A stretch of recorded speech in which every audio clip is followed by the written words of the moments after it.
আসসালামু আলাইকুম, welcome back to my channel রান্নার সন্ধানে। আজকে আমি করে দেখাবো অসাধারণ একটা রেসিপি, বোয়াল মাছের পাতুরি। সরিষার ঝাঁজ আর লাউ পাতার ঘ্রাণে এটা একদম ভিন্ন ধরনের একটা খাবার। চলুন দেখে নেওয়া যাক। এখানে আমি কয়েকটি লাউ পাতা পরিষ্কার করে ধুয়ে নিয়ে কুসুম গরম পানিতে 5 মিনিট ভিজিয়ে রেখেছিলাম। তারপর পানি ঝরিয়ে নিয়েছি। এখন লাউ পাতা এভাবে মুড়িয়ে নিয়ে বোটার অংশটা কেটে ফেলতে হবে। এভাবে আমি সবগুলো পাতা কেটে নেব। এখানে আমি 5 পিস বোয়াল মাছ পরিষ্কার করে ধুয়ে নিয়েছি। মাছগুলো এভাবে একটু কেটে নিতে হবে 2 সাইডেই, তাহলে মশলাগুলো খুব ভালোভাবে মাছের ভিতরে ঢুকবে আর মাছ খুব ভালোভাবে সিদ্ধও হবে। আমি সবগুলো মাছ এভাবে কেটে নিয়েছি। এবার দিচ্ছি কুচি করা পেঁয়াজ, দিয়ে দিচ্ছি সরিষা বাটা। এখানে সরিষা ও কাঁচামরিচ একসঙ্গে বেটে নিয়েছিলাম।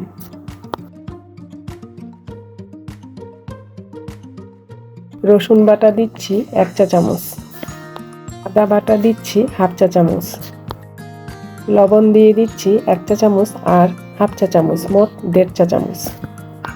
হলুদ গুঁড়া দিচ্ছি 1/2 চা চামচের একটু কম। মরিচের গুঁড়া দিচ্ছি ভর্তি করে 1 চা চামচ। সরিষার তেল দিচ্ছি পরিমাণ মতো। পাতুরিতে সরিষার তেল দিলে খেতে খুব ভালো লাগে। আপনারা চাইলে সরিষার তেলের পরিবর্তে এখানে সয়াবিন তেলও ব্যবহার করতে পারেন, তবে সরিষার তেল দিলে পাতুরির স্বাদ দ্বিগুণ বেড়ে যায়। এবার সবগুলো হাত দিয়ে ভালোভাবে মাখতে হবে।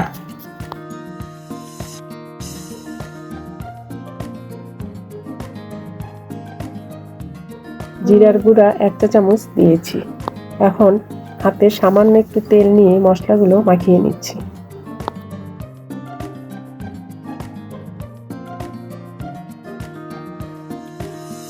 আমার মেখে নেওয়া হয়ে গেছে। এখন 10 মিনিট রেস্টে রেখে দেব। এবার লাউ পাতা নিয়ে ওর মধ্যে মেখে রাখা মাছটা দিয়ে দিচ্ছি। তারপর মশলাগুলো এভাবে একটু উপরে দিয়ে দিচ্ছি। আপনারা যে কোনো মাছ দিয়েই পাতুরিটা করে নিতে পারেন। এখন এভাবে পাতাটা মুড়িয়ে দিতে হবে। পাতার চারিদিকে এভাবে মুড়িয়ে দিতে হবে।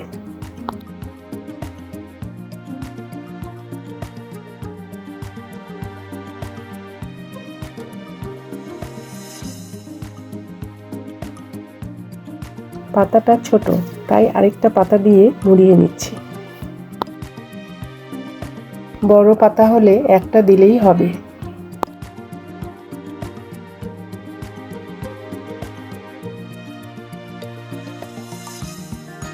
এবার সুতা দিয়ে এভাবে বেঁধে নিতে হবে, তাহলে পাতাটা আর খুলে যাওয়ার ভয় থাকবে না।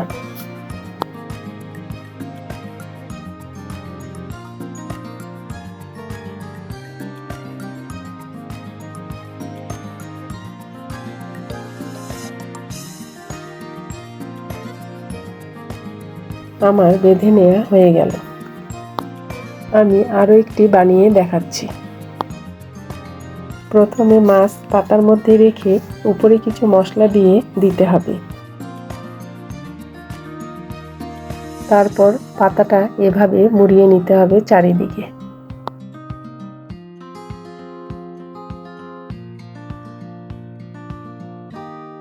পাতাটা ছোট, তাই আরেকটা পাতা দিয়ে মুড়িয়ে নিচ্ছি। লাউ পাতাটা বড় হলে একটা পাতা দিলেই হবে।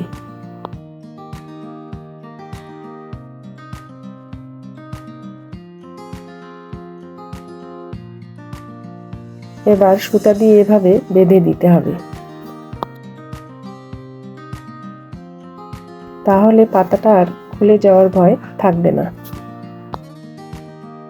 আপনারা তো অনেকেই কলা পাতা দিয়ে পাতুরি করেছেন।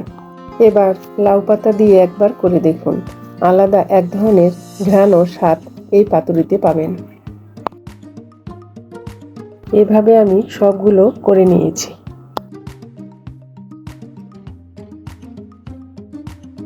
এখন পাতুরিগুলো ভাজতে চলে যাচ্ছি। চুলায় ফ্রাই প্যান বসিয়ে দিচ্ছি পরিমাণ মতো সরিষার তেল। তেল হালকা গরম হলে এক এক করে ছেড়ে দিচ্ছি।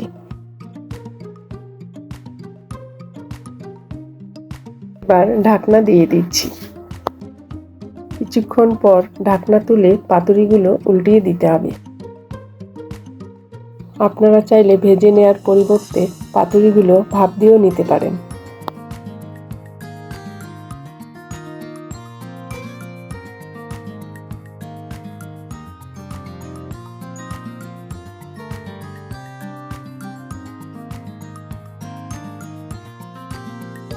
এখন আবারও ঢাকনা দিয়ে দিচ্ছি সিদ্ধ হওয়ার জন্য।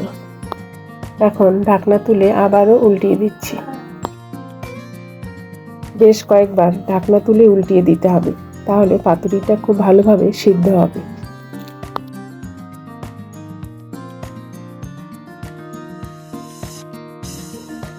দুই পাশে উল্টিয়ে পাল্টিয়ে ভেজে নিতে হবে।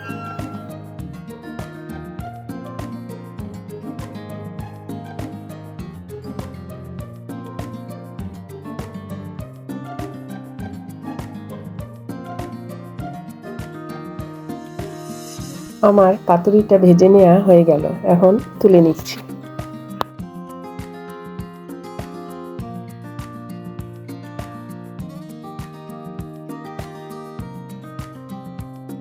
এবার আবারও বাকি পাতুরিগুলো তেলে ছেড়ে দিচ্ছি।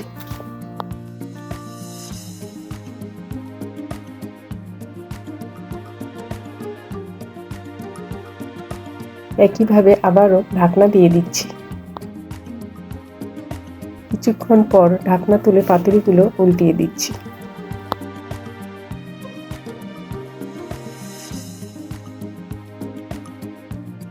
এবার আবারও ঢাকনা দিয়ে দিচ্ছি। কিছুক্ষণ পর ঢাকনা তুলে পাতুরিটা নেড়েচেড়ে ভেজে নিচ্ছি।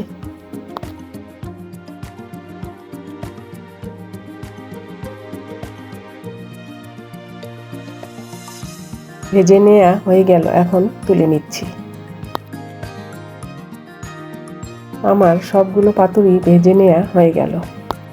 এখন এখান থেকে একটা পাতুরি নিয়ে খুলে দেখাচ্ছি। সবগুলো পাতুরি থেকে এভাবে সুতাটা খুলে ফেলতে হবে। আশা করছি আজকের রেসিপি আপনাদের কাছে ভালো লাগবে। রেসিপি ভালো লাগলে অবশ্যই চ্যানেলটি সাবস্ক্রাইব করবেন এবং পাশে থাকা বেল আইকন অবশ্যই প্রেস করবেন। নোটিফিকেশন অবশ্যই অন করে রাখতে হবে, তাহলে ভিডিও ছাড়ার সঙ্গে সঙ্গে নোটিফিকেশন পেয়ে যাবেন। দেখেন কত সুন্দরভাবে সিদ্ধ হয়েছে। এরকম গরম গরম পাতুরি গরম ভাতের সাথে খেতে দারুণ লাগে। এভাবে আপনারা একবার বাড়িতে ট্রাই করুন। তৈরি হয়ে গেল আমার বোয়াল মাছের পাতুরি। আজকের মতো এখানে বিদায় নিচ্ছি। আল্লাহ হাফেজ।